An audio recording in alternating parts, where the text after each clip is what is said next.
la palabra.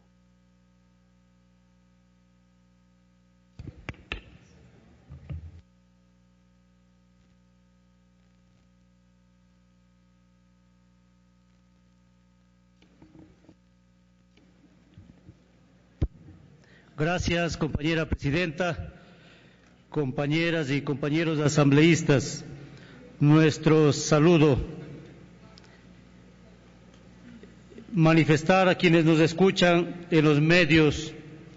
legislativos y a quienes nos acompañan aquí en la Asamblea Nacional, en las barras, que una de las mayores fortalezas de nuestro país es la diversidad étnico-cultural, geográfica, incluso económica y sobre todo en recursos. El día martes, cuando aprobábamos esta ley que de alguna manera establece un puente de confianza entre los sectores privados y públicos, entiendo que lo hacíamos con la sana intención de que todos arrimemos el hombro por el desarrollo de nuestro país. Hoy, cuando estamos tratando este proyecto de ley, indudablemente que debemos regresar los ojos a la esencia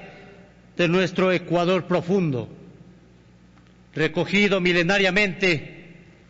en lo que se conoce como un proceso histórico ancestral, fruto de la presencia milenaria de los indígenas en nuestro país. Pero más allá, yo quiero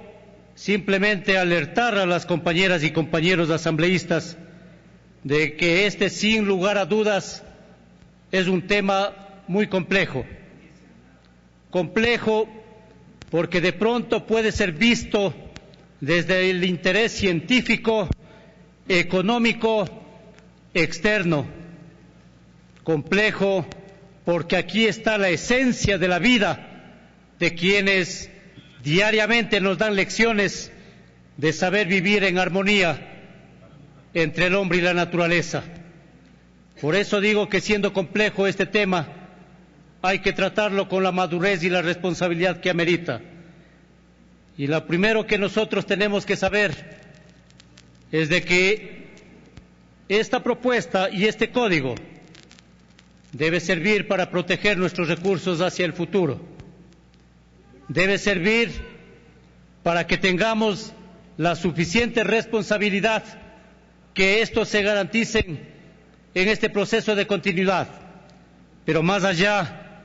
reconocer y posibilitar que desde estos saberes ancestrales, desde este conjunto de identidades culturales diversas, seamos capaces de generar el espacio suficiente para que este conjunto, vinculado a su entorno natural, permita también a aquellos poseedores de estos saberes ancestrales vivir en mejores condiciones y que también ellos gocen del buen vivir. Se ha dicho ya aquí, en el anterior debate y en este, de la importancia que tiene, y no solo de la importancia, sino la obligación que tiene este código de ir a un proceso de consulta prelegislativa. Allí tenemos suficientes argumentos constitucionales, como también aquellos tratados internacionales que así obligan en estos temas.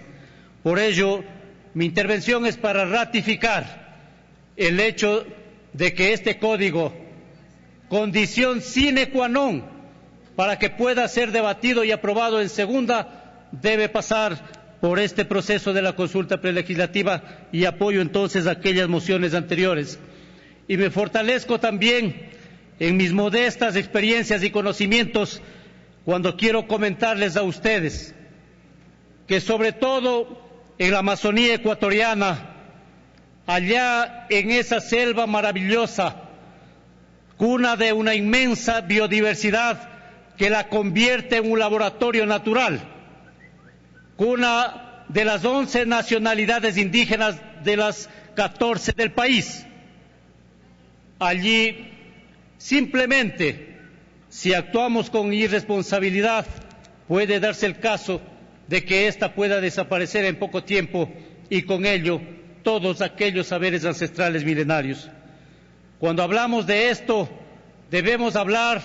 y acercarnos a lo que es el Yachay, a lo que es el Banco Yachay, a lo que es el chamán,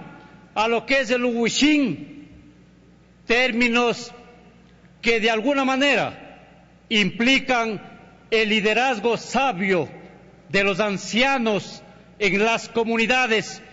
que han sido los que han transmitido de generación en generación, en muchos de los casos o en la mayoría de los casos vía oral. Entender que a las farmacéuticas, entender que a los científicos o llamados investigadores que a veces llegan bondadosamente a la Amazonía o a cualquier comunidad indígena o de afros o de montubios,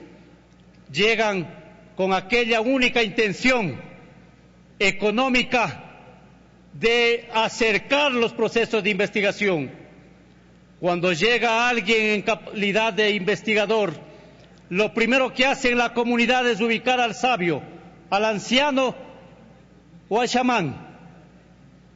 porque él es el que tiene el conocimiento. Y cuando ya se hace amigo, le saca toda la información sobre el poder de las plantas, sobre la costumbre, sobre las tradiciones, sobre todo aquellos aspectos de medicina natural que les vinculan con aquellas posibilidades de ¿qué? De llevarse los principios activos de las plantas junto al conocimiento ancestral, meterle al laboratorio y ahorrarse millonadas de recursos en investigación, porque nuestro chamán inocentemente ya le dio la información con qué cura, con qué cicatriza las enfermedades, con qué cura tal o cual enfermedad. Ese ha sido el mecanismo. Hoy, indudablemente que los pueblos indígenas han despertado y ya no son tan inocentes, aunque muchos temas todavía siguen siendo. Pero yo pienso que este código, por sobre todas las cosas, debe profundizar el hecho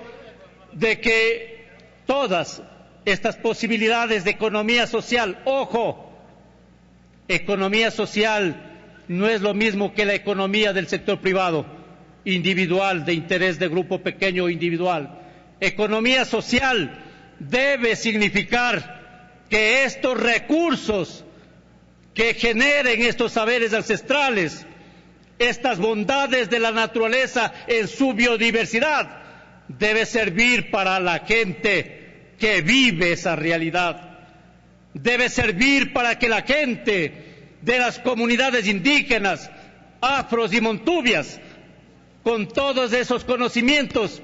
puedan de alguna manera ser capaces de patentar y beneficiarse de esos recursos, de esas patentes, si no en el 100%, al menos en más del 51%. Allí entonces estaremos hablando de que este código y toda esta riqueza que Dios nos ha legado en nuestra naturaleza en el Ecuador sirva para que la gente pueda vivir mejor, sin perder de vista sus identidades, sin perder de vista su cultura, sin perder de vista lo que es aquellos esquemas que durante tantos años han sido capaces de construir. En esa medida, entonces, yo sí quiero, compañera presidenta, compañeras y compañeros asambleístas, invito a los compañeros de la oposición a que haya un acto de solidaridad y que no lo veamos simplemente política por política, sino que veamos un acto de solidaridad y responsabilidad histórica para con aquellos pueblos que efectivamente, siendo los poseedores de estos saberes ancestrales y de esto que tiene en su entorno la naturaleza, efectivamente ellos puedan ser los mayormente beneficiarios. Gracias, compañera presidenta.